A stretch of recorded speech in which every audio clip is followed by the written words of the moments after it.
Hello and welcome back to Chatsworth Sew-Along, featuring the Chatsworth book by Antler Quilt Design. And today we are going to be working out of the book on pages 18 and 19 for block 8. And again, you're going to pick 4 different fabrics to make this block. You're going to need a 12-inch square of each. Also, your piece of background for this block is 7 by 13. You're going to follow the cutting chart. If you have any questions for the assorted prints, you can follow that diagram right there. We're going to start off with step number 1 in a D print triangle and a C background triangle.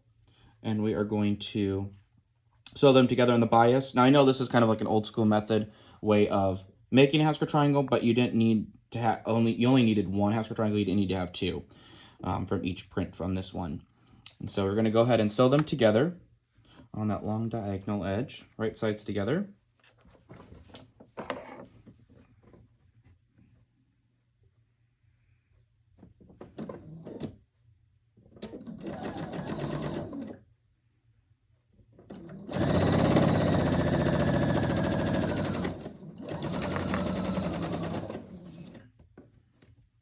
And then you can follow the pressing arrows on that step 1. I'm just going to again press this open.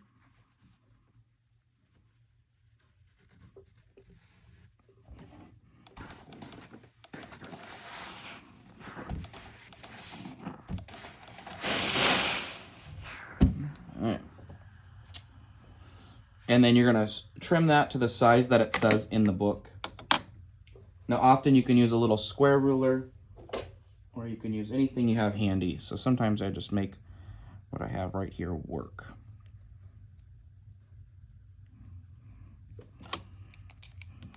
And again, I got a little 5x7 cutting mat that I use as my rotating mat. I trim 2 sides and then I rotate it.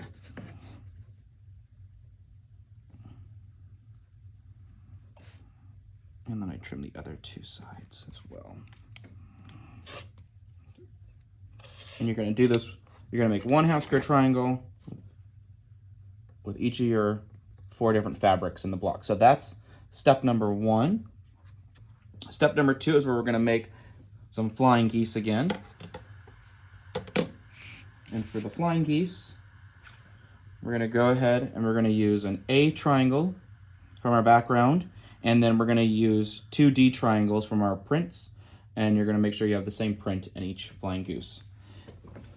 Just like before, we're going to start off with our left seam, and we're going to sew this first, and you can right sides together and align the bottom or bring it in just a little bit, and then align that diagonal edge evenly though, and then you're going to start sewing. 1/4 inch seam.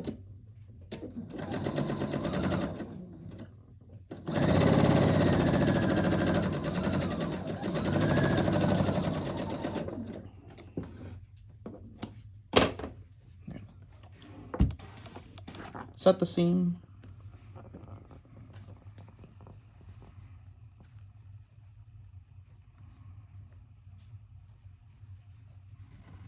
Press it open.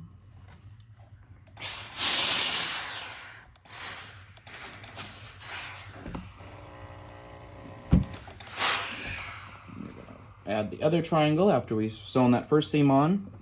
Again, you can align the bottom or bring the triangle in just a little bit. And what that does is that guarantees you the overage up at the top point, which is nice. They are oversized, and so we're going to trim them.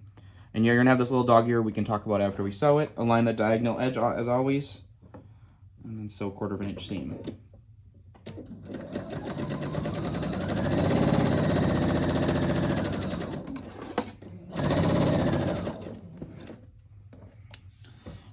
And then this is that dog ear. You can go ahead and trim it if you want before you press. Sometimes it does kind of play with the pressing if you don't trim it before. Set my seam.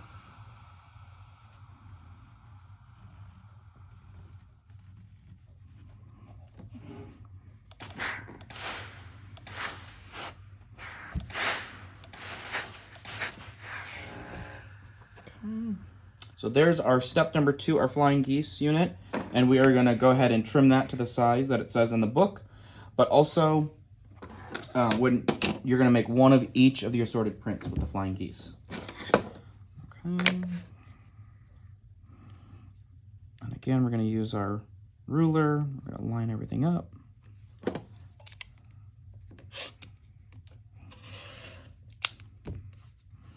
I'm left-handed, so that's why it's probably a little backwards. I'm going to rotate it. We always don't have a big sewing area for like the big rotating mat, so often I find that I really just like a little mat like this, and often the pieces are smaller enough where I don't need that big 12-inch square or 14-inch square.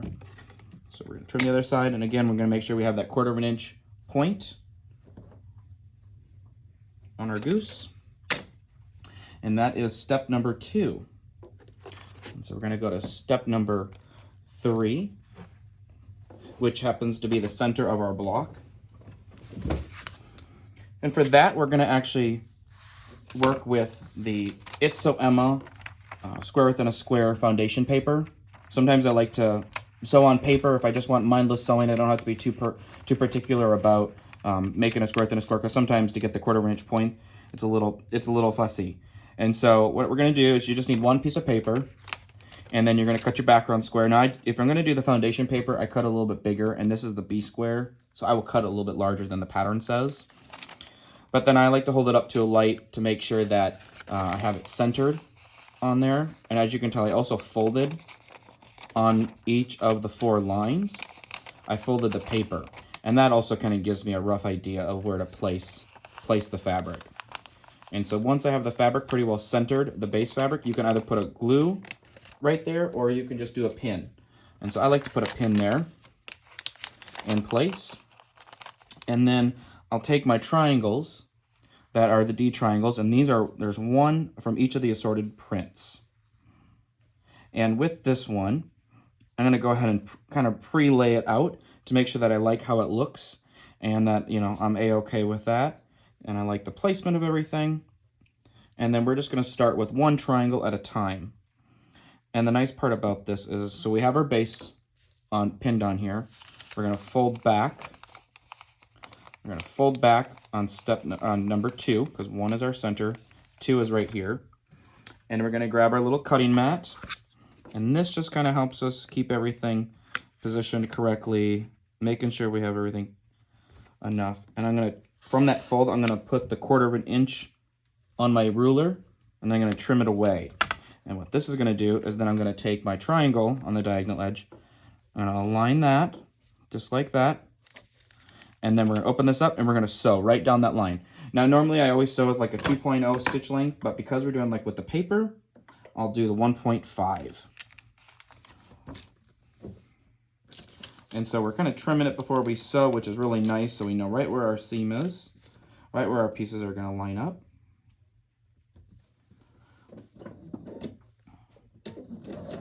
And I sew all the way on and all the way off the paper. I'll show you in a second.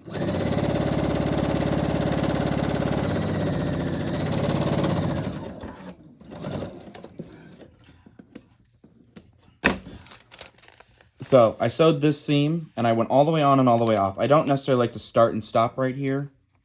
I always just tend to sew all the way on and off. And then there you have your 1/4 inch seam width. You don't have to trim anything. And now you can go ahead and do the other side. Do step number 3. I haven't pressed anything yet. Go ahead and do step number 3, or the piece number 3. You're going to fold it back, which is nice. Okay, we're going to trim back the background to 1/4 inch from our seam.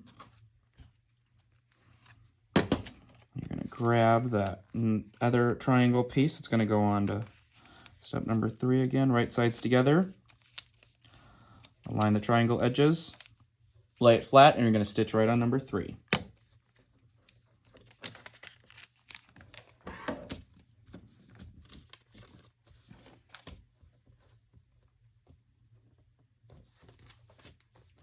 Just reposition. When I moved it, it moved on me.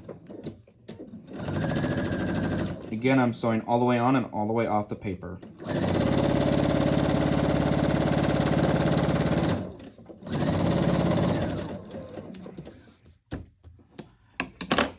Gonna remove that pin that I put in the middle to help hold it, because now I have 2 seams in there. I know that fabric's not going to shift on me, and I know there's no bubble in there. I know we're good to go. So now we're going to go ahead and press it because we don't have to trim any seams because we did that before. So now I'm going to go press those 2 seams. And I'm not going to use any steam just on the paper because I don't want to have it twist and pull on you. Sometimes the paper will curl. Now with sewing on paper as foundation, I do finger press that seam because I really want it to open flat. And so I always set the seam first and then finger press it. And then I might give it 1 or 2 little gusts of steam. Okay, now we're ready to do the other 2 sides. So we're gonna do the top and bottom, or left and right, or 4 and 5. And with that, we're just gonna then, because we stitched over, we're gonna fold this back onto 4, right, or that perforated fold line that we did before. And we're gonna again trim this back to 1/4 inch seam.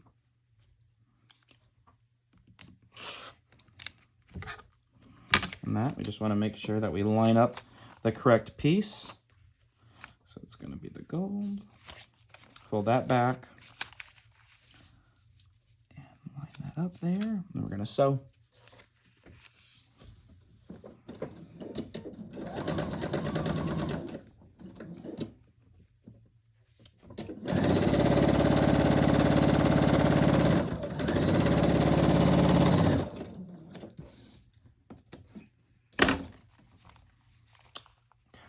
That looks great. Kind of open it up to double check it. And then we're going to go ahead and peel back, pop these couple stitches on 5. And then we're going to fold that back on the perforated line we did before. Trim to the 1/4 inch.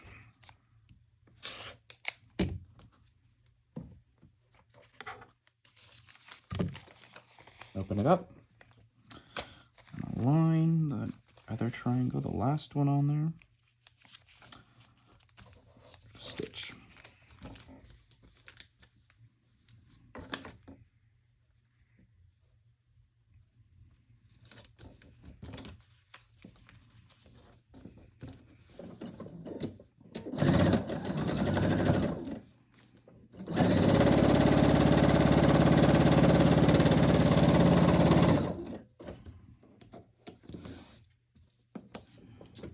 Now, after we have the last 2 triangles put on there, and we're going to press, but I'm going to move my machine back to the 2.0 stitch length. Set the seam.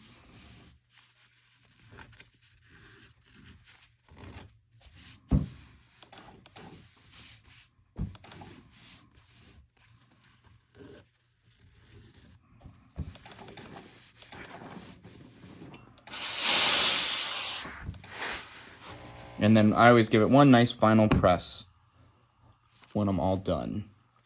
And now the best part is I'm going to go ahead and take this this paper and I'm going to go flip it over to the back side, and you can trim this with your square, or you're just going to trim it along the line, and you're going to have your perfect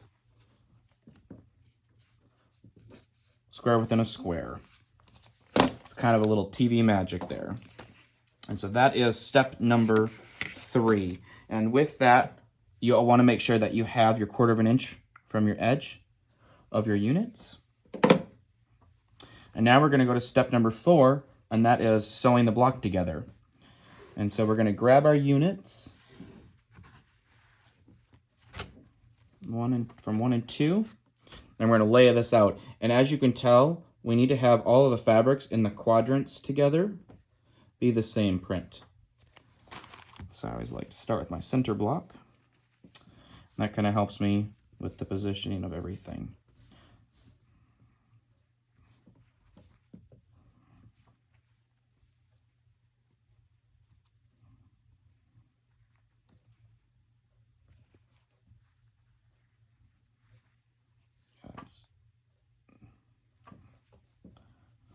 Move the Hasker triangles around, move that, move the flying geese around. Make sure that, oops, see, I gotta redo that. See how it's not correct? I have the outer points here. That is correct. See how it plays with your eye a little bit? Okay, so now we're gonna start off with sewing into sections right now. So we're gonna go ahead and sew the 2 Hasker triangles together on the left and the right, and then you're gonna go ahead and sew the flying geese together on the top and the bottom.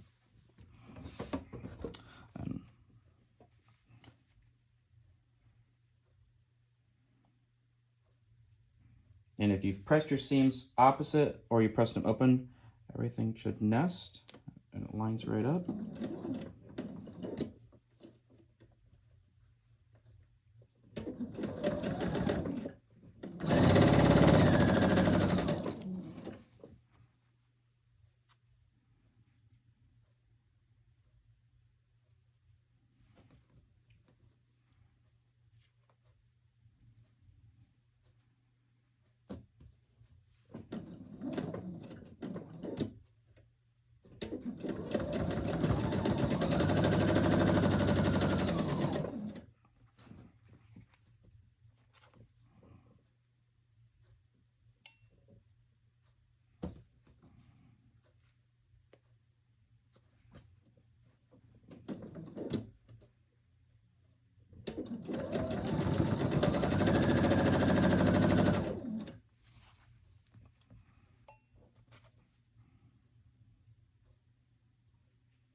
Okay, now we're gonna check our pieces and see how well they lined up.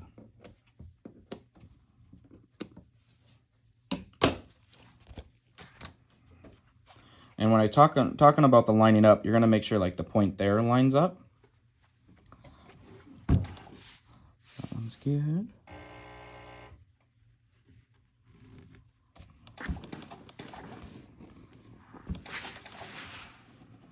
Goes there. Let's check this guy. That one's good.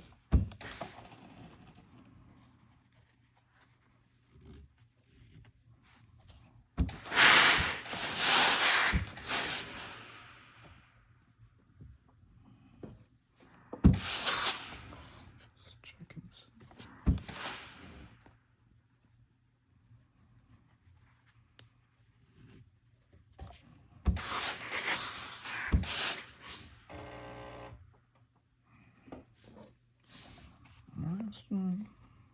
Looks good.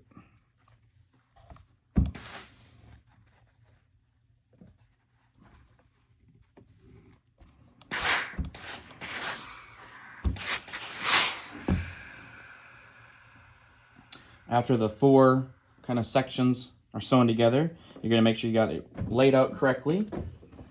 And then we're going to go ahead and stitch the 2 side pieces to the center.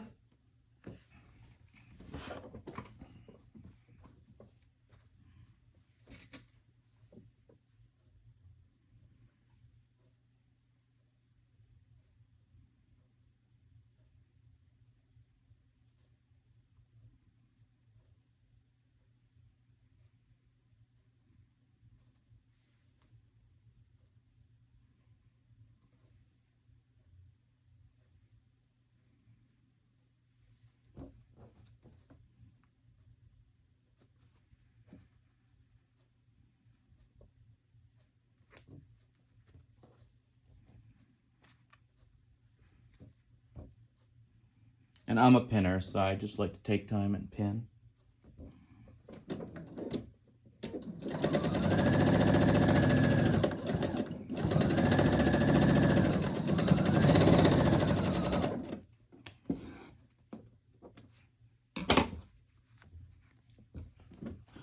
Truth, check that out. And so I have a little bit of air in there. I'm gonna probably take a stitch in a little bit more.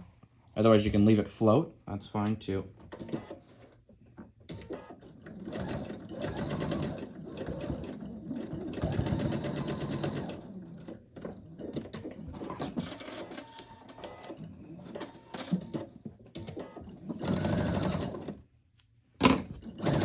And when I say take a stitch, so literally you can, there's just one right next to each other. That looks great. Not always, but just because the iron's handy right here, I'm gonna go ahead and press that while it's there.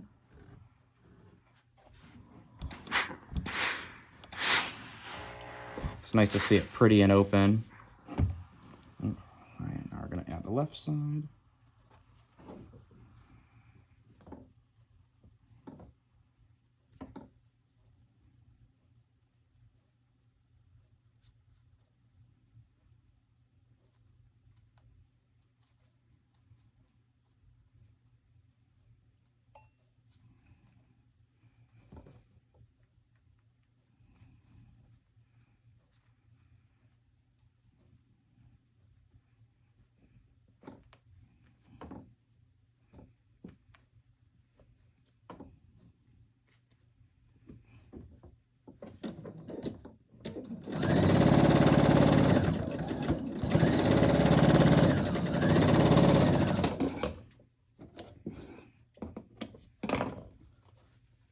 this out. And that looks good. So again, I'm going to probably bring it in just a couple of stitches. Meet it a little bit more.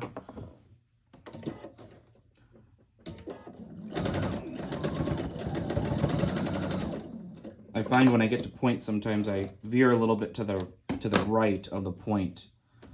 And that way, I lose a little air, so I always got to go back and touch it up a little bit. And there we go. Yep, looks a little bit better.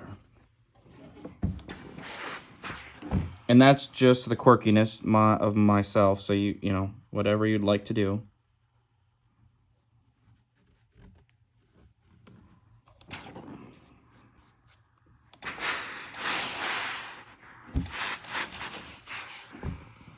All right, lay it out. So we got that. Now we're ready to do the top and bottom.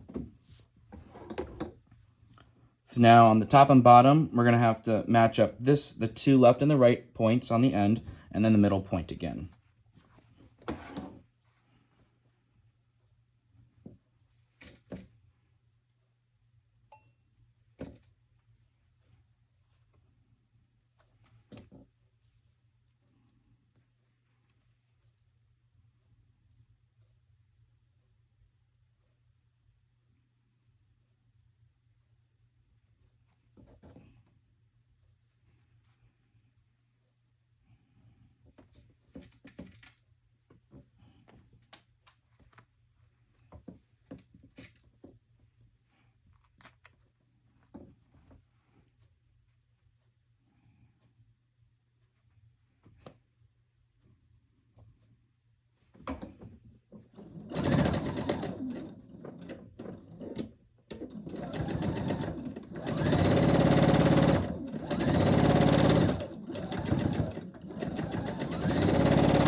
Okay, moment of truth.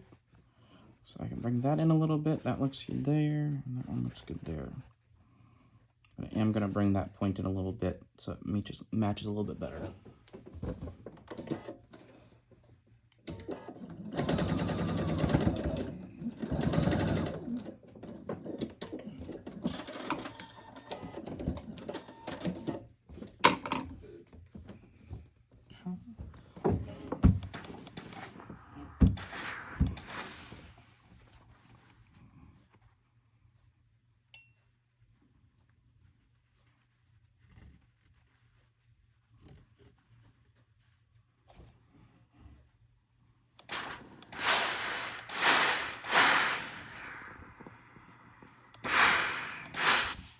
Press, make sure nothing's twisted. Oh, a good press on the front. I love to use steam, as you probably are aware. And then we're gonna go ahead and stitch the bottom seam on this block.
Moment of truth.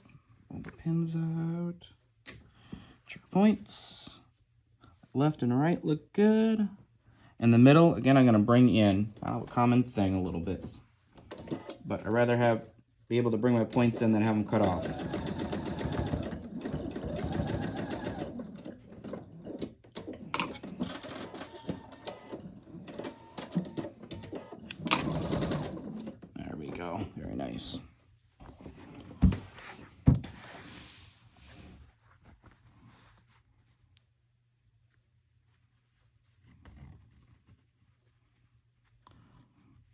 That's nice and bulky right there. So to kind of press that open is wonderful.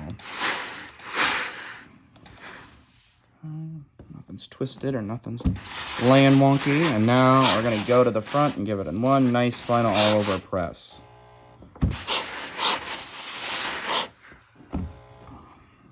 And there we go. We have our block 8 all finished. Thanks so much for sewing along. Be sure to post your pictures of your blocks in the Chatsworth Sew Along Quilt group on Facebook. And we'll see you next month.